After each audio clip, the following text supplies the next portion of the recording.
what are the anchor points within a negotiation? And thereby, what is the bargaining range in the negotiation?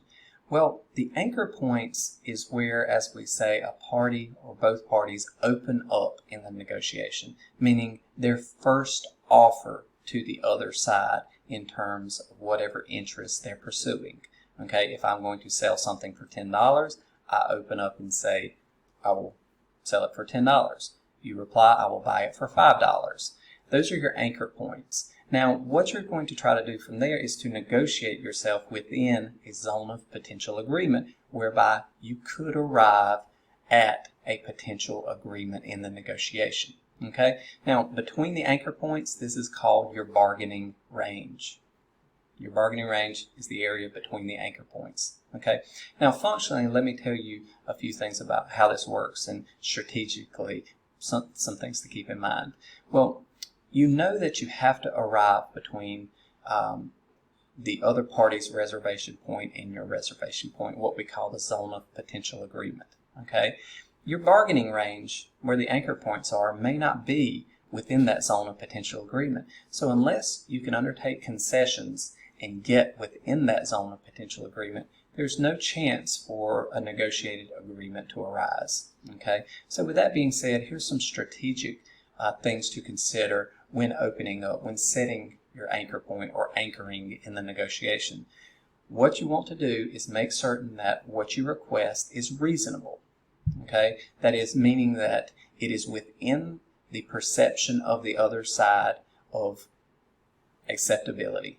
Okay? It doesn't have to be exactly within their bargaining range, but it needs to be reasonable, close. If it's so far outside their potential to agree to whatever you're asking for, it's likely that they could be deterred from even negotiating. Because remember, parties only negotiate if they believe that they can improve their position within the negotiation.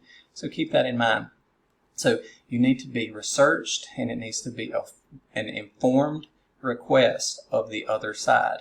Now, if you have specific information to believe that the other side has no idea, right, about the value of things, then or may make an outlandish offer that is far more than you would have asked for, of course you may want to, in that situation, allow them to open, right? You oftentimes allow the other party to anchor first if they have better information than you do on the value, because you don't want to be undercut, right, on the value you could grab because you don't have good information or understanding of the other side.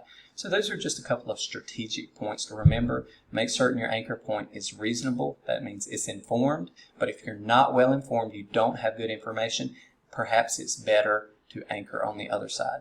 Another thing to remember is generally once you anchor, you cannot raise your anchor point after that. It's perceived as procedurally unfair by the other side and can destroy the negotiation, because as we'll talk about later, as much as the actual or substantive interest in a negotiation, the procedure as to how you go about negotiating oftentimes is just important for arriving at a negotiated agreement. So with that being said, anchor points establish the bargaining range where you start to bargain. Both sides make concessions to try to get within a zone of potential agreement, and then ultimately, if you do any agreement that happens within that zone of potential agreement is a successful negotiation.